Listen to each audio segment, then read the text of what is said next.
Mi jefe me dejó sin sueldo y sin mi baja médica, pero yo tenía todo para hundirlo.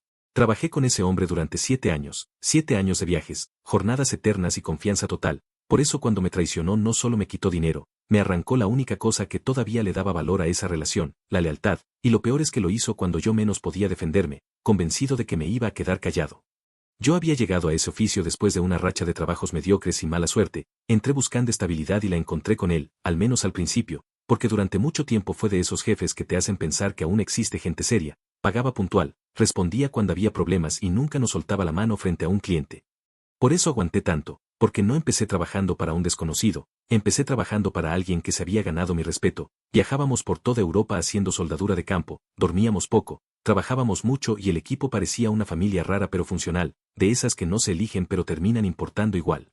Los primeros 6 años fueron duros, sí, pero limpios, luego llegó el séptimo y todo se torció, los hombres de confianza se fueron yendo, mi jefe se quedó más en casa y me dejó a cargo del frente, yo coordinaba al equipo, resolvía con clientes, revisaba tiempos, firmaba cierres y básicamente evitaba que el negocio se desmoronara mientras él empezaba a cambiar sin decirlo en voz alta.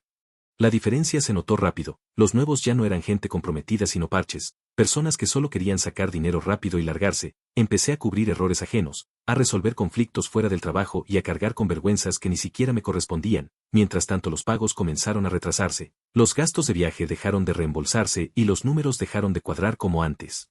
Hubo una madrugada que terminó de abrirme los ojos, el cliente me llamó cerca de las 3 porque uno de los muchachos había armado un escándalo estando pasado de copas y tuve que ir a resolverlo yo. El cliente estaba furioso, yo estaba agotado y cuando regresé a casa entendí que ya no estaba liderando un equipo, estaba sosteniendo un circo a pulso para que mi jefe siguiera cobrando como si nada. Ese día lo enfrenté y le dije que ya era suficiente, que me debía demasiado dinero en gastos de viaje acumulados y que no iba a seguir haciendo de muro humano mientras todo se pudría por dentro. Él me pidió calma, me habló de problemas con su esposa que llevaba la parte administrativa y me pidió tiempo. Dijo que no quería perderme y que en cuanto respirara un poco me pondría al corriente.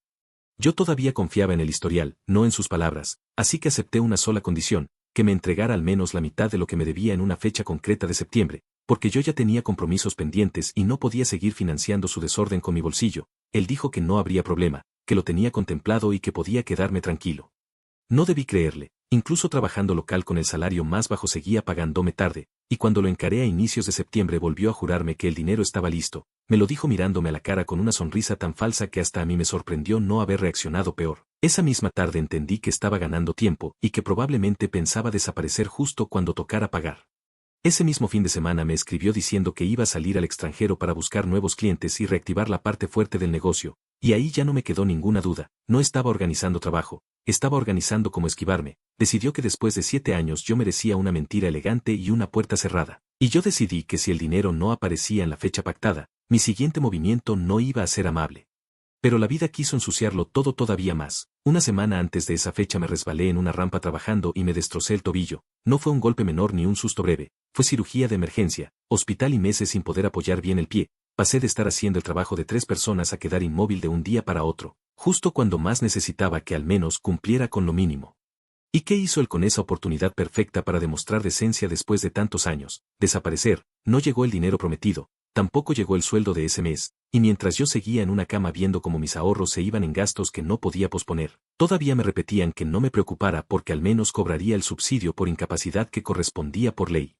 Ese subsidio tenía una mecánica simple, el Estado hacía la transferencia y la empresa debía reenviarla al trabajador. Yo no podía moverme, no podía volver al taller y dependía de que ese trámite se hiciera bien, pero nunca vi un solo centavo, ni una parte, ni una explicación seria, nada, así que mientras él seguía jugando al empresario, yo tuve que romper una inversión que pensaba conservar durante años solo para pagar una deuda y seguir respirando. Fue ahí cuando dejé de verlo como un mal jefe y empecé a verlo como lo que realmente era, un hombre que decidió aprovecharse de alguien lesionado porque pensó que el dolor, la distancia y el cansancio iban a volverlo dócil. Lo que no calculó fue algo muy simple. Durante años yo había sido su capataz y eso significaba que conocía más de su empresa de lo que a él le convenía recordar. Yo había visto contratos, nóminas, diferencias raras entre bruto y neto, reembolsos que nunca salían, pagos cruzados, horas maquilladas, decisiones administrativas absurdas y formas de operar que solo funcionan mientras nadie las ordene sobre una mesa. No guardé nada por venganza en ese momento. Lo guardé porque era mi trabajo controlar el frente y porque alguien tenía que entender el caos para que el negocio siguiera respirando. En cuanto pude moverme con ayuda, armé carpetas y empecé a llevar todo donde correspondía: inspección laboral, seguridad social, autoridades fiscales y cualquier oficina que pudiera revisar lo que ese hombre había hecho durante años. Yo iba lento, todavía con dolor y con la paciencia que te deja una traición bien cocinada, pero cada documento que entregaba era una ficha más cayendo en la dirección correcta. La reacción más clara la vi en una oficina cuando una funcionaria empezó a revisar papeles, levantar cejas y pasar páginas cada vez más rápido. Ni siquiera tuvo que decir demasiado, su cara bastaba para entender que aquello no era un error pequeño ni un retraso administrativo, era una cadena de irregularidades sostenida por costumbre y arrogancia, justo el tipo de cosas que parecen invencibles hasta que alguien las pone en orden. Cuando las autoridades empezaron a moverse, el golpe no fue simbólico: le congelaron cuentas, le bloquearon operaciones clave, le suspendieron licencias y le exigieron resolver de inmediato asuntos con empleados y obligaciones que llevaba demasiado tiempo pateando hacia adelante. Clientes que antes lo toleraban se apartaron, proveedores se pusieron duros y la imagen de hombre exitoso que tanto cuidaba se desinfló de golpe. La suma final fue brutal. Terminó enfrentando multas y costos que rondaban unas 30 veces más de lo que me debía a mí, y para cubrir parte del desastre tuvo que liquidar equipo, frenar planes de expansión y admitir frente a su propia familia que el negocio que vendía como un futuro brillante en realidad estaba sostenido con hilos. No perdió solo dinero, perdió control, reputación y la fantasía de que siempre caería parado. Me llamó cuando todo se le vino encima y todavía tuvo el descaro de preguntarme cómo pude hacerle eso, como si el problema hubiera empezado cuando yo entregué las pruebas y no cuando él decidió quedarse con mi sueldo y con el subsidio que me correspondía mientras yo seguía tirado sin poder trabajar. Dejó de sonar como jefe, dejó de sonar como amigo y sonó exactamente como lo que era: un hombre furioso porque por fin había consecuencias.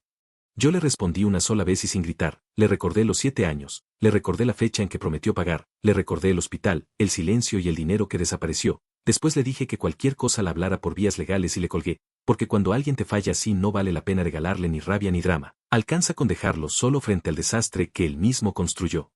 En el proceso de quiebra recuperé muy poco de lo mío, apenas una parte menor comparada con todo lo que me debía, y aún así no lo sentí como una derrota, porque esto nunca volvió a ser solo dinero, se volvió una cuestión de dignidad, de no permitir que alguien me usara, me exprimiera y luego me dejara tirado pensando que la costumbre iba a hacerme obediente. Yo seguí adelante como pude, con el pie recuperándose, con menos de lo que había construido y con una lección amarga encima, pero de pie. Él en cambio se quedó viendo cómo se le cerraban puertas por todos lados, no porque yo inventara nada, sino porque todo lo que mostré era real y llevaba años escondido detrás de promesas, sonrisas y excusas de último minuto. Al final no lo destruyó mi enojo, lo destruyeron sus propios papeles. Yo solo me aseguré de que llegaran a las manos correctas, y desde entonces cada vez que recuerdo su voz pidiendo compasión después de haberme dejado sin nada, pienso lo mismo: hay gente que confunde paciencia con debilidad, hasta que descubre demasiado tarde cuánto cuesta traicionar al hombre que llevaba las cuentas de tu negocio.